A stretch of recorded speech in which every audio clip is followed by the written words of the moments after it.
mermaid is white, not black. Really, people? We're doing this again? Huh? She looks nothing like they both have the tail, huh? They both have the red. She looks nothing like her. How do I even know that she's a mermaid? Once again, a bunch of internet racists are upset that a fictional character is being played by a black person. And honestly, I don't know what the big deal is. Hello darling, welcome to another Wednesday deep dive. Today's actually quite a spontaneous video. I had a completely different video in mind for this week, but I've been seeing a lot of the discourse that's been happening around the new Little Mermaid film starring Halle Bailey.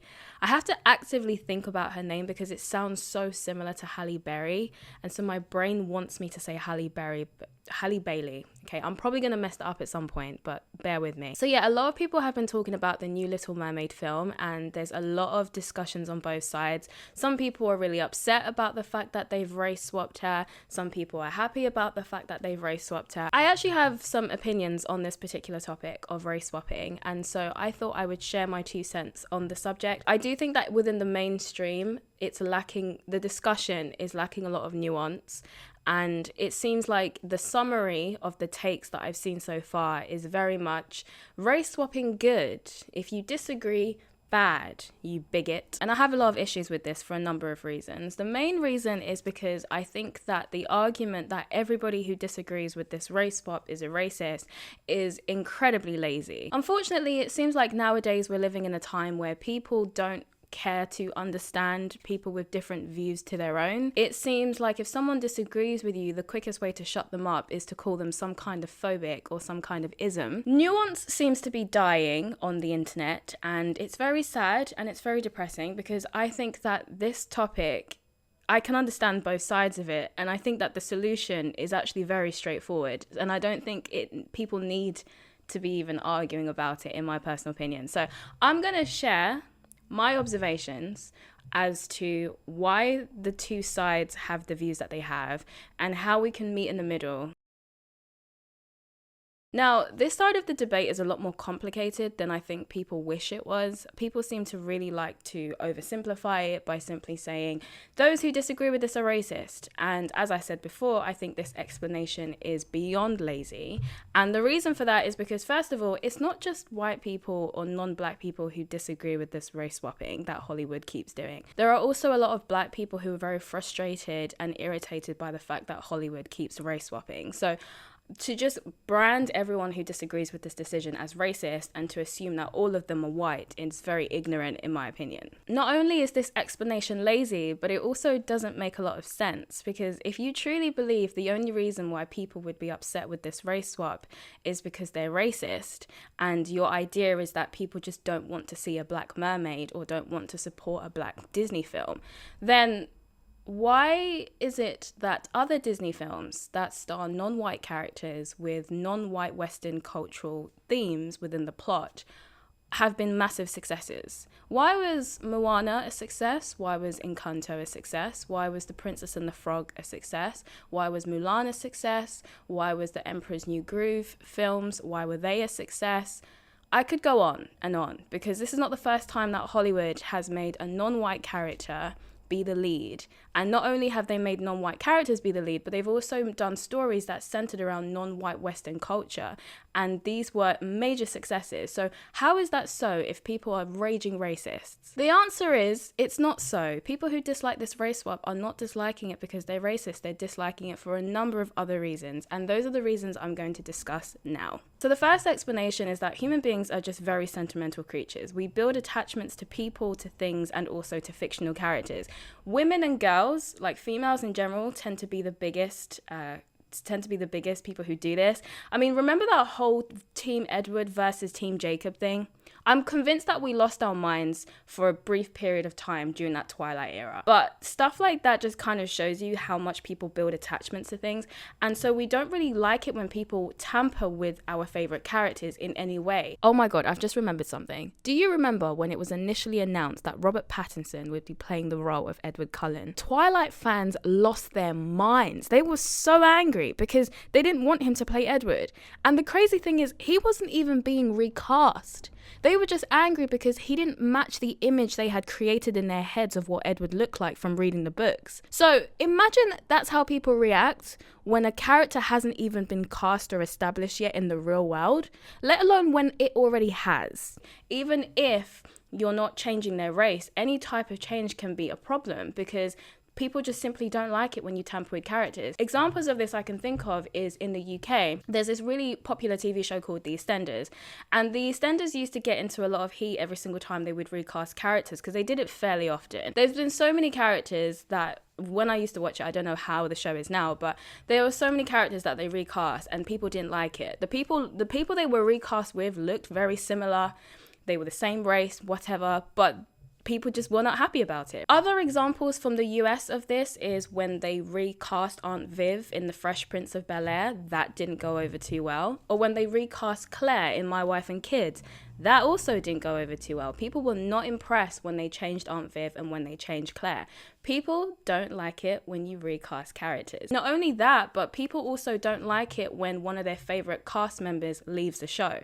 So for example, I'm sure there's at least one show in your life that you really loved, and then one of the characters was either recast or they left the show, and now I'm positive that you weren't very impressed by it. So in general, because of how sentimental we are, when we fall in love with things, we want them to stay exactly as they were when we first fell in love with them. And so we don't like it when people start changing them or start tampering with them. Not only are we super sentimental and hate it when any of our favorite fictional characters are tampered with or changed in any way, but this feeling becomes magnified by 100 when you add in the extra component of nostalgia. For example, over here in the UK, Bob the Builder was really popular when I was a kid, and most of us grew up with Bob the Builder looking like this. Now, in recent times, Bob's had a bit of a cheeky makeover, and so now Bob looks like this. And they were like 30-something-year-olds who were very upset by this and were just like, that's not my Bob. Still the same race, still the same Bob the Builder, but a different face, and people hated it because this is not the Bob the Builder that they grew up with. When you add in the extra component of nostalgia, it becomes a lot more messy because now you're messing with people's childhood memories. You're now messing with people's childhood. People grew up watching Ariel be a white girl with red hair. She's looked like that since 1989. She's older than me. This is the girl that they grew up with as kids. They probably had posters of her in their room. Their duvet covers and stuff was probably of her. Their pencil case, their lunchbox. Like all of these things of Ariel looking a certain way, and that's how they remember her. That's the childhood memory of Ariel that they have, was a white girl with red hair. And so not only are they going to be upset when you change her features, I can promise you right now, if they had recast Ariel as a blonde girl, people would have been just as upset.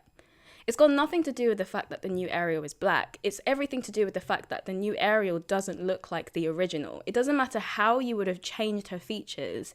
As long as she doesn't look like the original, people would have lost their minds, as I've just shown you with all these other examples of recasts that didn't go over too well, even if they were still within the same race. Because people don't like it when you change their favorite characters, especially if that's the character that they grew up with and that's the character that they've known throughout their whole childhood. And if Ariel's looked like that since 1989, she's a lot of people's childhood. That's a lot of people you've just pissed off with your decision to race swap. And the last component that I've noticed for why people dislike these race swaps is that I've noticed that as Hollywood strives to become more inclusive, they've decided that red-haired female characters are going to be their collateral damage. And what I mean by that is, every time we have new black representation, we lose red-haired white women's representation. So for example, with the new Tom Holland Spider-Man films, where the new Mary Jane is no longer a red-haired white woman, she is now played by Zendaya, and so she's now being portrayed as a black woman. We had the same situation with Annie.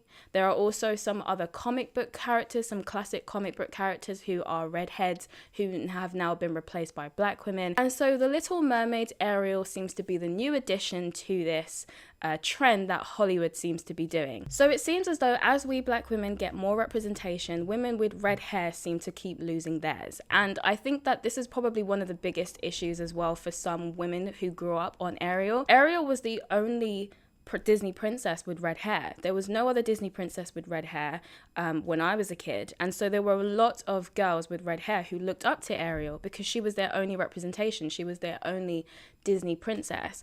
And so, you know, for a lot of girls, Ariel's a very meaningful, impactful character to them because they were able to see themselves. Because the blondes have many to choose from, okay? They grew up with Cinderella, Aurora, Rapunzel. You know, they weren't struggling for options of representation. Whereas the redheads, they only had Ariel. And now they've had to lose her. And it's kind of sad because if you were a woman with red hair, Ariel is the one Disney princess that looked like you as a kid. And now you have to sacrifice her. Otherwise, if you don't celebrate the fact that you've lost her, then you are now deemed as a racist. So they're essentially having to celebrate their own erasure in order to come across as open-minded and inclusive and progressive.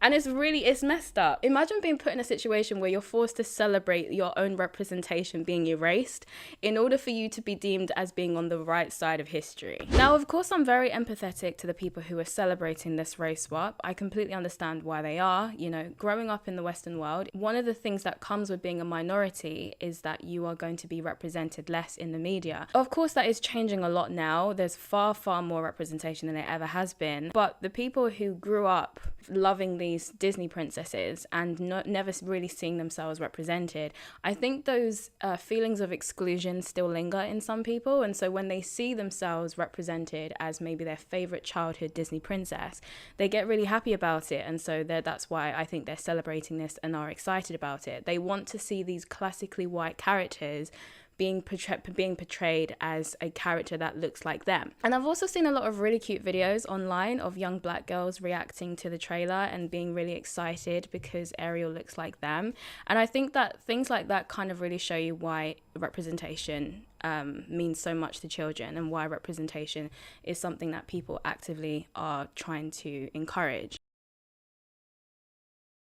So where exactly do we go from here? I think that the success that Disney has had when they have written non-white leads and also dabbled into non-white Western culture-centered plots for their movies, and the success that they've had with those stories and with those films shows that Disney knows that they can create non-white leads and create non-white princesses and still be successful. So I don't quite know why they don't do it. It doesn't make any sense to me. Disney, if you can create all of these films and you can also create TV shows like this and those be successful, and movies like Black Panther, which featured 99.999% of a black cast and broke records for its success, there is no excuse anymore to not write original black Disney princesses. I have no idea why Disney continues to recycle and give us leftovers. Why do they keep doing this? I have no idea, and I think it's disappointing that we keep giving them credit for doing the bare minimum. To the black people who celebrate these race swaps, I really would like you to demand more from these filmmakers, because if they can use their creativity and be original when they write stories like Moana or write stories like Encanto, then why do you not demand the same for your own black representation? Why should we not also have original stories, just like other people get to have original stories, which is brilliant because I support that. Because all of the successes of these other films shows us that universally, everybody is happy to support a good Disney film, provided the story is original and good. So had they simply just created a new black princess and given her her own original story, people would have been very supportive of it.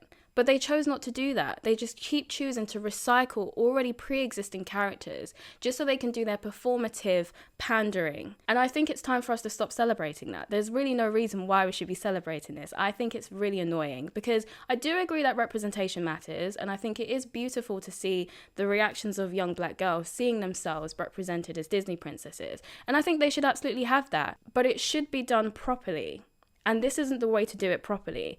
Leave the redheads alone, allow the redheads to keep their representation, and create new black Disney princesses. There are so many black mythologies and black folklore from African cultures or even Caribbean cultures that you could adapt into original Disney movies. But those stories will sit on the back burner and just completely rot away whilst you choose to race swap stories that no one asked you to. And I think it's time that we stop celebrating it because it's not good enough. Representation is important, yes, but it should be done properly, and this is not doing it properly. Justice for the redheads, okay? Let them keep their representation. I really hope you enjoyed this little spontaneous rant. Don't allow Hollywood to keep baiting you into racial debates, because this really doesn't have to be about race. At the core of this issue, this is about Hollywood's laziness and their lack of innovation to create new classics. Because that's what they should be doing. They should be creating new classics and not recycling old ones. And those of you who have the argument that race swapping is fine and it's a fictional character, so who cares? I hope you keep that same energy if they decided to make Black Panther white, because something tells me you wouldn't be. We have to be fair, but that's all now. If I keep going, I won't stop talking. So thank you very much for enjoying this video. If you liked it, then do like and subscribe. I'm also on other socials if you want to check me out there. I will see you on Saturday.